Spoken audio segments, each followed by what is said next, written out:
అందరికీ నమస్కారం. ఆంధ్రప్రదేశ్ రాష్ట్ర ముఖ్యమంత్రి వర్యులు చంద్రబాబు నాయుడు గారు విమాన సర్వీసులలో జరిగిన జాప్యం లేకపోతే క్యాన్సిల్ అయిన విమానాల గురించి విలేకరులు ప్రశ్నిస్తూ రామ్మోహన్ నాయుడు గారి రాజీనామాను కోరుతున్నారు వైఎస్ఆర్ కాంగ్రెస్ పార్టీ వాళ్ళు. ఇటువంటిది జరిగిందంటే అది కేవలం ఏవియేషన్ మినిస్టర్ అతని తప్పు వల్ల, లేకపోతే అక్కడ అనాలోచిత నిర్ణయాల వల్ల, లేకపోతే సమన్వయం లేకపోవడం వల్ల అని చెప్పేసి వారు అడుగుతున్నారు. మీరు బాధ్యత తీసుకుంటారా అని చెప్పేసి చంద్రబాబు నాయుడు గారిని ఒక విలేకరి ప్రశ్నిస్తే చంద్రబాబు నాయుడు గారు ఎలాంటి సమాధానం చెప్పారో ఒకసారి వినండి. ఇట్స్ ఓకే, కానీ మా party MP answerable to parliament, answerable to honourable prime minister. కాబట్టి ఇక్కడి నుంచి నేను ఏదో మానిటర్ చేస్తాను every day to day. Party MP, it is NDA government. ఇప్పుడు మాకు సత్య ఉంటాడు, వీరు మంత్రిగా పనిచేస్తారు. గవర్నమెంట్ ఆఫ్ ఇండియా లేదంటే బీజేపీ, ఆల్ ఇండియా బీజేపీ తప్పు చేస్తే వాళ్ళని అడగలేను కదా. అది తప్పని కాదు, టెక్నికల్ గా ఫెయిల్ అయినా ఇలాంటివి ఉంటాయి, దాన్ని వాళ్ళు హ్యాండిల్. అది అండి, చంద్రబాబు నాయుడు గారు ఈ విషయంపై అడిగినప్పుడు అది కేంద్ర ప్రభుత్వము, అక్కడ ఎన్డీఏలో మంత్రి, మా ఎంపీఏ కానీ ఎన్డీఏలో మంత్రి, ఇది కేంద్ర ప్రభుత్వం చూసుకుంటుంది. Rammohan Naidu is answerable to the parliament, నేనేదో మానిటర్ చేయట్లేదు, నేను చూసుకోవట్లేదు అన్నాడు. వార్ రూమ్ ఏర్పాటు చేశారు, నారా లోకేష్ గారు పర్యవేక్షిస్తున్నారని చెప్పేసి ఉదరగొట్టింది వీళ్ళే. ఈరోజు అది మిస్ఫైర్ అయ్యి బ్యాడ్ నేమ్ వస్తే మాత్రం కేంద్ర ప్రభుత్వానిది, ఎన్డీఏది, రామ్మోహన్ నాయుడుది ఆ బాధ్యత. మాకు రాష్ట్ర ప్రభుత్వానికి సంబంధం లేదు. ఇప్పుడు మా రాష్ట్రంలో సత్యకుమార్ ఉంటాడు, సత్యకుమార్ ఏదైనా తప్పు చేస్తే కేంద్రంలోని బీజేపీని మనం నిందించగలమా అని చెప్పేసి మాట్లాడుతున్నాడు. లాజిక్లు బాగానే ఉంటాయి, కానీ చంద్రబాబు నాయుడు గారు ఎందుకు మరి లేని విషయం కోసం, ఆ మైలేజ్ కోసం తాపత్రయపడతారు?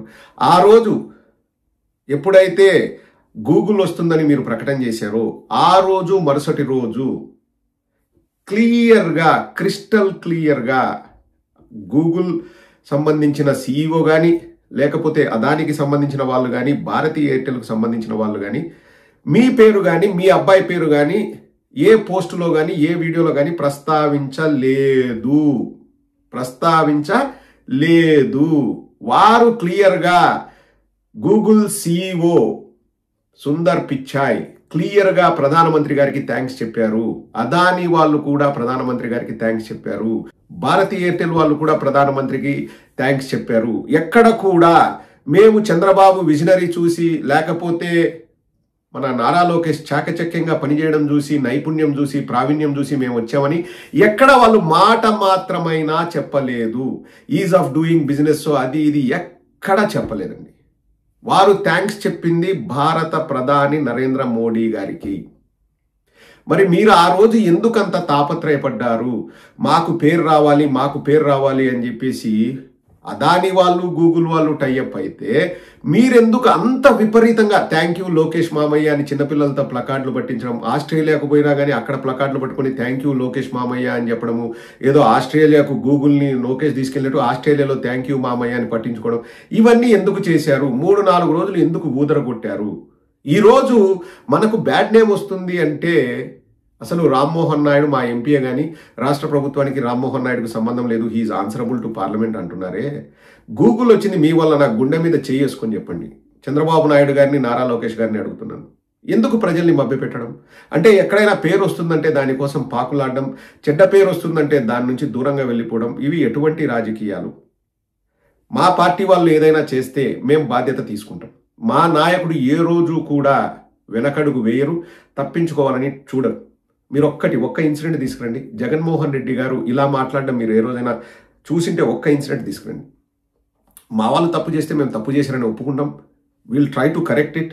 మనం ఏమైనా కొత్తగా చేస్తే ఆ తప్పులు పునరావృతం కాకుండా ఉంటాయని చెప్పేసి మేము చూసుకుంటాం. అది మా నాయకుడికి ఉన్న నిబద్ధత, అది మా కార్యకర్తలు చేసే పని. చంద్రబాబు నాయుడు గారు ఈరోజు క్లియర్గా, మీరే ఈ రెండిట్లో వ్యత్యాసం చూడండి. అదానీ వాళ్లకు భూములు ఇచ్చారు. ఇప్పుడు నేను జీవో కూడా మీకు చదివి వినిపించాను.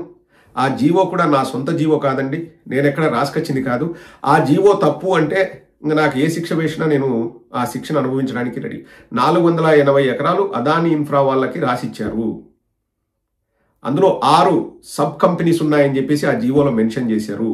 ఆ 3 సబ్ కంపెనీలు వచ్చేసి అదాని వాళ్ళవి, 3 సబ్సిడరీస్ వచ్చేసి భారతీ ఎయిర్టెల్ వారివి. ఎక్కడ కూడా గూగుల్తో ఒప్పందం లేదు. భూమి గూగుల్కి ఇవ్వనప్పుడు గూగుల్ పెట్టుబడి పెట్టిందంటే ఎవరు నమ్ముతారు?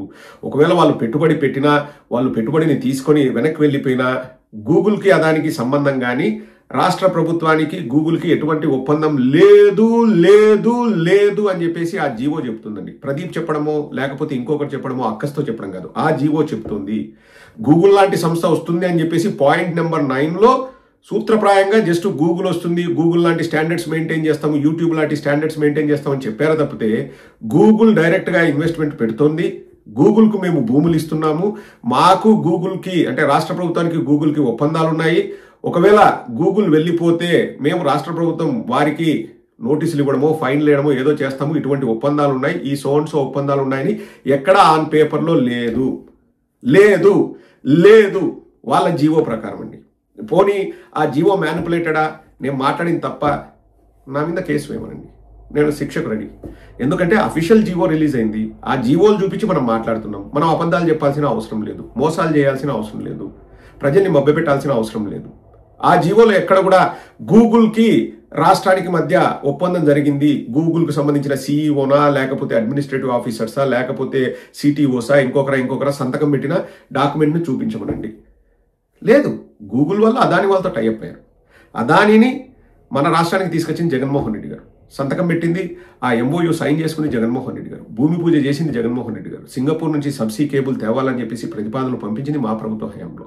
ఎలాగో అక్కడ అదాని వస్తుంది కాబట్టి అదాని వాళ్ళు పోయి 10 మందితో పెట్టుకుంటారు, వాళ్ళు నెక్సెస్ అవుతారు, వాళ్ళు పార్ట్నర్షిప్లోకి వెళ్తారు. కానీ రాష్ట్ర ప్రభుత్వానికి ఏమి సంబంధం? పోనీ రాష్ట్ర ప్రభుత్వానికి సంబంధం ఏదైనా ఉంది అంటే ఇనిషియల్గా తొలి అడుగులు పడింది జగన్మోహన్ రెడ్డి గారి హయాంలో. మనం ఇదంతా కూడా అండి ఓపెన్గా చెప్తున్నాం. మనం ఎక్కడ కూడా దీన్ని మసిపూసి మారేడుకాయ చేయడం కానీ జగన్మోహన్ రెడ్డి గారికి పేరు రావాలని మనం తాపత్రయపడడం కానీ లేదు. ఇది జరిగింది, ఇది వాస్తవం. నేను 5 ఏళ్ల తర్వాత కూడా ఇదే మాట చెప్పగలను. పవన్ కళ్యాణ్ లాగా అప్పుడు ఒక మాట ఇప్పుడు ఒక మాట, అప్పుడు సిగరెట్ని దీపంతో సిగరెట్ వెలిగించుకుంటాడని ఇప్పుడు హరే రామ హరే కృష్ణ నేను చెప్పను. ఈరోజు ఈ మాట ఇంకొక 5 ఏళ్ల తర్వాత నన్ను అడగండి, నేను ఇదే మాట చెప్తాను. ఎందుకంటే 4 ఏళ్ల కిందట జగన్మోహన్ రెడ్డి గారు అప్పుడు ఓపెన్ చేసినప్పుడు కూడా మేమేం ఊదరగొట్టలేదు, మేము విపరీతంగా జాకీలు పెట్టలేదు, ఇలా వస్తుందని చెప్పాము. ఈరోజు వాస్తవ పరిస్థితుల్లో చెప్తున్నాం, ఆధారాలతో చెప్తున్నాం, డాక్యుమెంట్స్ చూపించి చెప్తున్నాం. గూగుల్ లోకేష్ తీసుకొచ్చినాడు, ఎట్లా తీసుకొచ్చినా ఒక డాక్యుమెంట్ ఉందని చూపించమని. శాన్ ఫ్రాన్సిస్కో ఆఫీస్కి పోయినాను, నేను కూడా శాన్ ఫ్రాన్సిస్కో ఆఫీస్కి వెళ్ళొచ్చు, ఎవరో ఒకరు అధికారిని కలవచ్చు, ఎందుకంటే మనకు తెలిసిన ఫ్రెండ్స్ కూడా ఉంటారు అక్కడ, ఫోటో తీసుకోవచ్చు, అయిపోతుంది. అంటే అదానికి ఇష్టం లేకోకుండా గూగుల్తో మాట్లాడి అదానిని ఒప్పించి నారా లోకేష్ తెచ్చినాడని చెప్పగలరా? ఎప్పుడైతే మాకు పేరు వస్తుంది అనుకుంటారో విపరీతంగా దాని గురించి పబ్లిసిటీ చేసుకుంటారు. ఇప్పుడు మనకు చెడ్డ పేరు వచ్చింది కాబట్టి నాకేం సంబంధం అని చంద్రబాబు నాయుడు గారు అంటున్నారు. మీరు ఒక్కసారి గమనించండి మనుషుల మనస్తత్వం ఏంటనేది. లాస్ట్కు దాన్ని కూడా ఎలా బమ్మిని తిమ్మి చేసి చెప్తున్నారంటే అది కూడా వైఎస్ఆర్ కాంగ్రెస్ పార్టీ వల్ల తప్పిదము, వాళ్ళు అర్నబ్ గోస్వామితో ఆ విధంగా చెప్పించారని కూడా మాట్లాడుతున్నారు. దాని గురించి ఇంకొక వీడియోలో సాయంకాలం 2 వ్యక్తుల గురించి మాట్లాడుకుందాం. గౌరవనీయ సాంబశివరావు గారు అలాగే మహాన్యూస్ వంశీ గారు, వాళ్ళ గురించి సాయంకాలం మాట్లాడుకుందాం.